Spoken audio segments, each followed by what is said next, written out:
ఒక క్వశ్చన్ రా. ఏం లేదు అమర్ గారు, ఏంటంటే మీకు లోపల శివాజీ గారు చాలా వరకు నిన్ను కమెంట్ చేశారు. ఈవెన్ బయటకు వచ్చిన తర్వాత కూడా నీ గురించి కొంచెం కమెంట్స్ కూడా చేయడం జరిగింది. అంటే అన్న మీద ఎందుకు ఇంత రెస్పెక్ట్? ఆయన ఒక సీనియర్ ఆర్టిస్ట్, అంటే ఆయన కూడా ఒకప్పుడు స్ట్రగుల్స్ పడి పెద్ద హీరో అయ్యి ఒక ప్రొడ్యూసర్ గా వచ్చిన అతను. సో ఆయన కొంచెం బిజీగా ఉన్నాడు. సరే, ఓకే, పర్లేదు. ఆఫ్టర్ బిగ్ బాస్ వచ్చిన తర్వాత కలిసావా అన్న ఎప్పుడైనా? చాలా తక్కువ. మొన్న రీసెంట్ గా సోహెల్ అన్న దాంట్లో కలిశాను.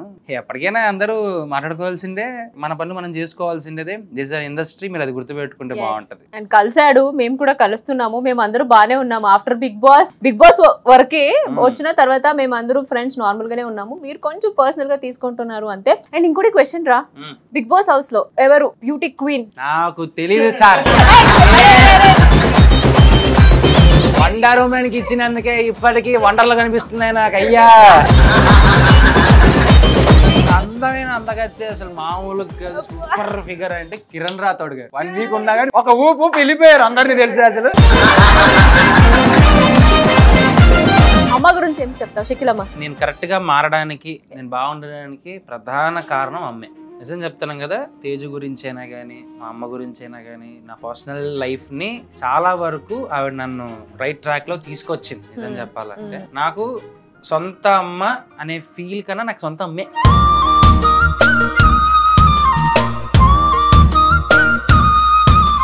మొన్న ఇంటికి వెళ్ళినప్పుడు కూడా తేజుని నన్ను పట్టుకొని అమ్మ చాలా ఎఫెక్షన్ గా ఫీల్ అయింది. వాళ్ళంటోనే ఫోన్ చేసాం.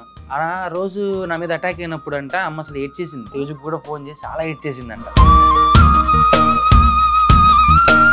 అమ్మ, నీ కొడుకు నూకలు ఉన్నాయి అని సీన్ లేదు, అంత ఈజీగా తీసుకెళ్లే క్యాండిడేట్ కాదు, కంగారు పడుకు, ఎవరు ఏం చేయలేరు. అలాంటి మంచి బాండింగ్ అమ్మతో. లోపల ఉన్నంత వరకు ఏం జరుగుతుందో బయట మాకు తెలియదు. అక్కడ మనం ఏది చేసినా కూడా చాలా వరకు నువ్వు గానీ నేను గానీ చాలా వరకు నెగిటివ్ అయిపోయాం. బట్ ఎగ్జాంపుల్ ప్రశాంత్ ని తీసుకుంటే చాలా వరకు పాజిటివ్ వచ్చింది ప్రశాంత్ కి. దీన్ని విన్న తర్వాత నువ్వు ఎలా ఫీల్ అయ్యావు? అంటే నీకు చూస్తే ఇంత నెగిటివ్ ఉంది, బయట ఇంత చూస్తే ప్రశాంత్ కి ఇంత పాజిటివ్ ఉంది, ఇది చూసి నువ్వు ఎలా రియాక్ట్ అయ్యావు? నేనేం నెగిటివ్ అయిపోలేదే, నేను చేసిన పనుల వల్ల నెగిటివిటీ చేశారు నన్ను.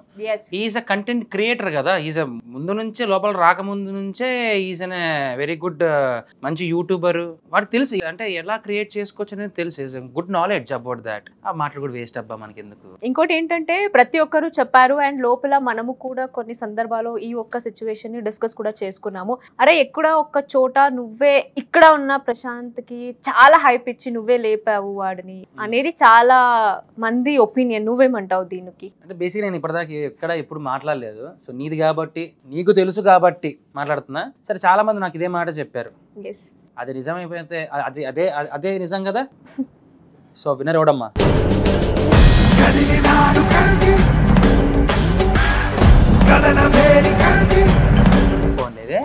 మనకెందుకు, మన అవ్వాల్సింది మనకు వచ్చింది. ఎస్పెషల్లీ బీటెక్ నామినేషన్ ఏదైతే ఉందో, అబ్బా, బీటెక్ చేసిన కష్టాలు తెలుసా నీకు? చదివేసి ఏదో ఊరికి పోయి ఏ జాబ్ చేస్తున్నా కూడా తెలియకుండా తిండి తిప్పలు లేక మళ్ళీ పొద్దునేసి అదే జాబ్ చేసుకుంటూ చచ్చిపోయినారు. ఇప్పుడు సెవెల్ కుదరలేదు తెలుసా? అలాంటి వాళ్ళకి ఏం చెప్పాలి?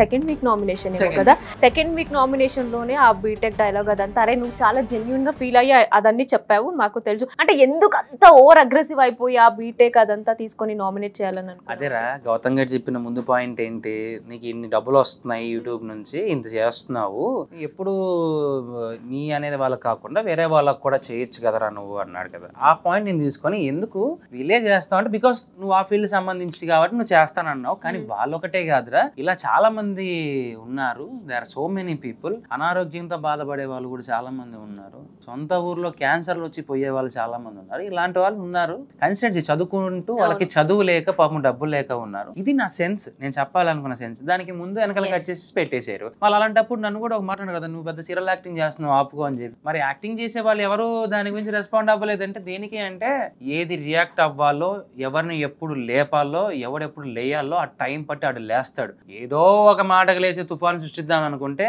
కొన్ని తుఫాన్లు ఎలా ఉంటాయంటే, ఒక సుడిగాల్లాగా వచ్చి అలా వెళ్ళిపోతుంది. నేను సునామీ లాగా వస్తే కొట్టుకుపోతాను. సరేలే, okay, everything happens reason. And ఈ మా కాఫీ విత్ శోభకి విష్ణు కూడా వచ్చింది, నువ్వు చూసే ఉంటావు. అదే రా, నాకు అర్థం కాదు ఏంటంటే విష్ణు నీకిన్న ఏజ్ లో చాలా చిన్నది కదా, నువ్వు ఎందుకు విష్ణు అక్క అని పిలుస్తావంట. తను కూడా అదే చెప్పింది, నాకిన్న చాలా పెద్దోడు గానీ మరి నన్ను అక్క అని పిలుస్తాడు అనేసి. ఎందుకు? వై? బేసిక్ గా నాకు అక్క అనే ఫీల్ ఎక్కువ, బాండింగ్ సెంటిమెంట్ నాకు బాగా ఇష్టం. కొంతమందిని చూడగానే చెల్లెలు అలాంటి అక్క అలాంటి ఫ్రెండ్, శోభ అంటే ఫ్రెండ్ అని ఎలా అయిపోతామో అలాగా బాండింగ్ నాకు అలా వచ్చింది. కాబట్టి చిన్నదైనా పెద్దదైనా పిలిచే పిలుపులో కమ్మతనం, మంచితనం, మన అనే గుణం ఉంది కాబట్టి నేను అక్క అని పిలుస్తాను. Okay, super.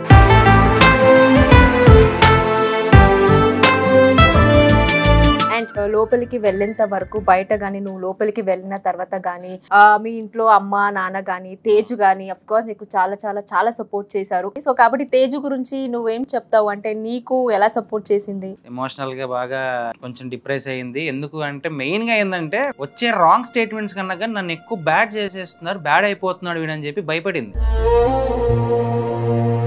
తను బాధపడిందల్లా ఒకటే, ఒక మంచి పేరుతో రామ అనే పేరుతో లోపలికి వెళ్ళాడు, అంత మంచి పేరు తెచ్చుకొని కష్టపడి ఒక్కసారిగా ఆ పేరుని పాడు చేస్తున్నారు, పక్కనే ఉండి కావాలని నెగిటివ్ చేస్తారా అన్నారు. నెగిటివే చేశారు కావాలని, కానీ అదంతా జరిగేలాగా పాపం కొంచెం కష్టపడింది, బయట ఉండి చూసుకుంది. సో చిన్న ఎన్ని చెప్పిన పాపం తక్కువే తన గురించి. ఒకే వర్డ్ లో తేజు గురించి చెప్పాలంటే మై లైఫ్.